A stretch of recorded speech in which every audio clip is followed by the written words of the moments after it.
साथियों नमस्कार, मैं हूं संजय शास्त्री। आप सभी लोगों का मेरे इस चैनल के ऊपर story.com के ऊपर आपका हार्दिक अभिनंदन और स्वागत करता हूं। मित्रों, एक नई कहानी के साथ मैं आज आपके सामने हूं और ये कहानी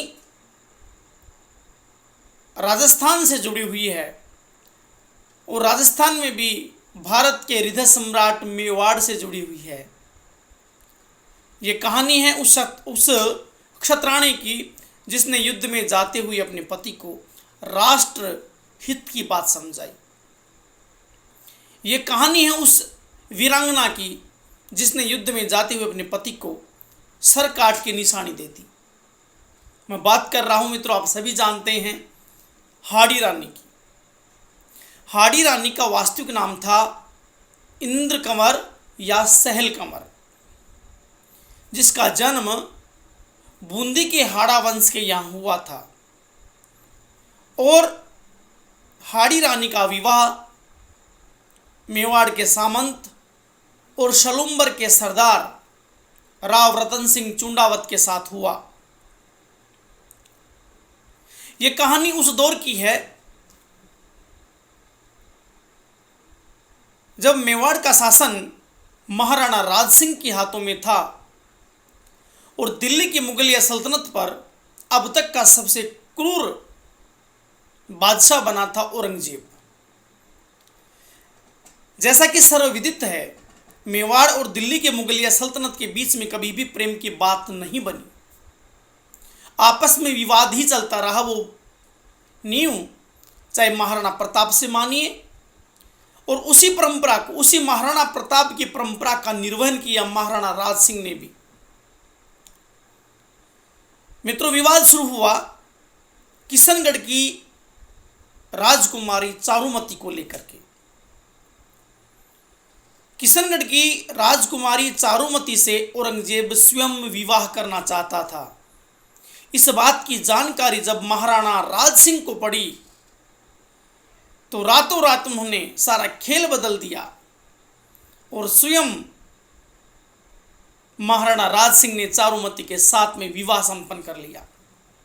इस बात की जानकारी जब औरंगजेब को लगी तो औरंगजेब ने क्रूर होकर के अपनी दुर्बुद्धि के कारण हिंदुओं पर जजिया कर लगाया। जजिया कर का जवाब राज सिंह ने दिया और अपने राज्य में जजिया कर नहीं लगाया।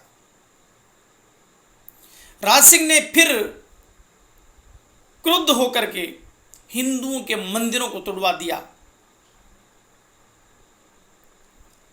राज सिंह ने हिंदुओं के मंदिरों को बनवाया, चाहे वो कांकरौली में राजसमंद में द्वारकाधीश मंदिर क्यों ना हो। अनेक मंदिरों की मूर्तियों की स्थापना करवाई, मंदिरों के जीर्णोद्धार करवाए। इस बात से क्रुद्ध होकर के मेवाड़ ने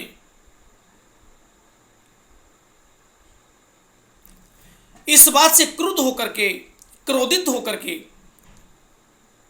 दिल्ली के सुल्तान औरंगजेब ने अपने सेनापति हसन अली खां को मेवाड़ पर आक्रमण करने का आदेश दे दिया।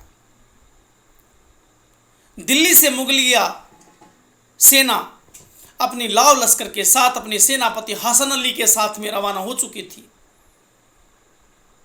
बात की जानकारी जब राज सिंह को पड़ी, राज सिंह ने अपने सभी सामंतों को, सरदारों को, सेना नायकों को पत्र लिखा और युद्ध की तैयारियों में शामिल होने के लिए कहा या युद्ध में शामिल होने के लिए बुलावा भिजवाया। इसी क्रम में एक पत्र गया शलुम्बर में और शलुम्बर के उस समय सरदार थे राव रतन सिंह चुड़ावत। राव रतन सिंह चुड़ावत का विवाह को अभी मात्र 7 ही दिन हुए थे। आंखों में मोहब्बत की खुमारी उतरी नहीं थी।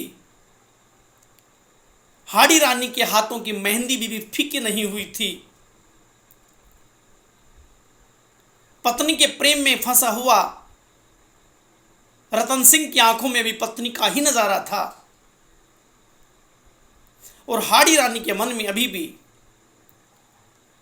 सौभाग्य की केवल ललक थी, जैसा कि नववधु में होती है। लेकिन मित्रों, कहते हैं ना, उम्मीद के फूलों को खिलते हुए ही नहीं देखा और दो चाहने वालों को कभी मिलते हुए ही नहीं देखा। मुलाकात तो हुई, लेकिन होने को मंजूर कुछ और था। राज सिंह के द्वारा भेजा गया एक दूत पत्र लेकर के सरदार रतन सिंह के यहाँ पहुंचा। रतन सिंह के यहाँ पहुंचने के बाद जैसे ही पत्र को रतन सिंह ने पढ़ा तो मानो दुखों का पहाड़ टूट पड़ा हो, क्योंकि राव रतन सिंह युद्ध में जाने के लिए घबरा नहीं रहा था, लेकिन वो पत्नी के प्रेम में व्याकुल था, घायल था, व्यथित था।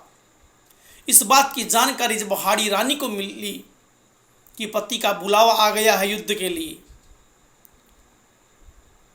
तो स्वयं हाड़ी रानी भी एक बार तो दुखी हो गई, व्यथित हो गई। लेकिन पति को किसी प्रकार से समझाया और उन्होंने कहा कि निज हित से ऊपर होता है राष्ट्रहित।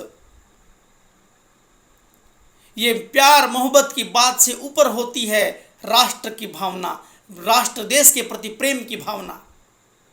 और उसने, हाड़ी रानी ने राव रतन सिंह चूड़ावत को युद्ध में जाने के लिए तैयार किया। विजयश्री का तिलक किया, हाथ में तलवार दी,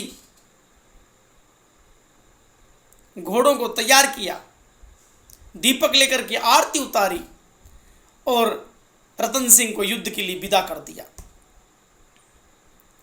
आंखों में आंसू थे हाड़ी रानी के, लेकिन पूछ करके उसे मालूम था युद्ध में केवल दो ही बात होती हैं, या तो वीर को वीर गति प्राप्त होती है या संपूर्ण तरीके से विजयश्री प्राप्त होती है। रतन सिंह अपने सेना के साथ में युद्ध में जाने के लिए तैयार हुआ और सलूम्बर से आगे कुछ 5-10 किलोमीटर आगे ही निकला। इतनी ही देर में रतन सिंह को अपनी रानी की याद आ गई। रतन सिंह ने एक सैनिक को बुलाया और कहा कि जाओ हाड़ी रानी से कहो कि मुझे कुछ निशानी दे दे, जिसे युद्ध के मैदान में मुझे हाड़ी रानी की याद ना आए और मैं शत्रुओं का दमन कराऊं। सैनिक दूत जो था संदेशा लेकर के हाड़ी रानी के पास पहुंचा और कहा कि महाराजा ने कुछ निशानी मंगाई है, आप दीजिए, जिससे वे युद्ध कर सकें और युद्ध में आपकी उन्हें याद ना आए। हाड़ी रानी ने सोचा कि राव साहब निज हित में राष्ट्र हित को भूल रहे हैं और राष्ट्र हित से ज्यादा निज हित को महत्व दे रहे हैं। राव साहब के किसी भी प्रकार से ये याद भुलानी चाहिए। तो सबसे पहले उन्होंने एक पत्र लिखा कि राव साहब, मैं आपको अंतिम निशानी भेज रही हूं। इस निशानी को आप अपने सीने से लगा करके शत्रुओं पर टूट पड़ना और या तो वीर गति को प्राप्त हो जाना या फिर संपूर्ण रूप से विजयश्री को प्राप्त करना। लेकिन अब हमारी मुलाकात स्वर्ग में ही होगी। इस पत्र के भाव को दूत समझ नहीं पाया। हाड़ी रानी ने दूत को पत्र पकड़ाया और अपने कक्ष में गई। वहां से नंगी चमचमाती हुई तलवार लेकर के आई और सोने का थाल दूत को पकड़ा दिया। नंगी तलवार से अपनी गर्दन काटी और सोने के थाल में रख दी। चूड़ावत मांगे सहनानी, सिर काट दिस छत्राणी। हाड़ी रानी ने सर काट करके सोने के थाल में रख दिया और दूत से कहा, और दूत को पहले ही कह दिया था। दूत हक्का बक्का रह गया, ये क्या हो रहा है। चुंदड़ी से सर को ढका, आंखों में आंसू लिए हुए दूत राव रतन सिंह चूड़ावत के पास पहुंचा। चूड़ावत दूत को देख करके ही बड़ा उत्साहित हुआ और कहा, ले आए निशानी। दूत के चेहरे के भाव को देख करके राव रतन सिंह चूड़ावत के होश उड़ गए। दूत कुछ भी नहीं बोला और आगे रतन सिंह के आगे थाल कर दिया सोने का। चुंदड़ी को उतारा और देखा पत्नी का सिर रखा हुआ था। बड़ा क्रोधित हो गया और सौगंध खाई, मुझे सौगंध है एकलिंग महादेव की, या तो मुझे वीर गति मिलेगी या मैं विजयश्री को लेकर के आऊंगा। तो मित्रों, इतिहास गवाह है, पत्नी के अक्षर को छाती के लगाते हुए शत्रु दल के ऊपर टूट पड़ा रतन सिंह। हसन अली खां की सेना में भगदड़ मच गई। समझ नहीं पाई मुगलिया सेना की हो क्या रहा है। कहते हैं कि आधे दिन में ही मुगल सेना, मुगल फौज अपने सेनापति के समेत भग गई और आजीवन औरंगजेब का सेनापति हसन अली खां रतन सिंह से जीत नहीं पाया। अंत में युद्ध करते करते राव रतन सिंह भी वीर गति को प्राप्त हो गया। यह है मित्रों कहानी हाड़ी रानी की, जिनकी वीर गाथा भारत के इतिहास में एक वीरांगना के रूप में प्रातस्मरणीय है। कर्नल जेम्स टोड ने कहा था ना कि यहाँ के हर पग पग पर, हर पगडंडी पर अनेक थर्मोपल्ली हैं, अनेक युद्ध हुए हैं और यहाँ पर हर शमशान में एक वीर की हड्डी अवश्य मिलेगी। तो मित्रों, ये थी हाड़ी रानी की कहानी। कहानी अच्छी लगे तो लाइक और शेयर अवश्य करना, सब्सक्राइब करना। और मित्रों, मैं बहुत जल्दी मेरी अगली सीरीज लेकर के आने वाला हूँ, जो कि महारानी लक्ष्मीबाई से जुड़ी हुई होगी। अब दीजिए मुझे इजाज़त, मिलता हूँ मैं आप लोगों से अगली कहानी में। तब तक के लिए नमस्कार, धन्यवाद।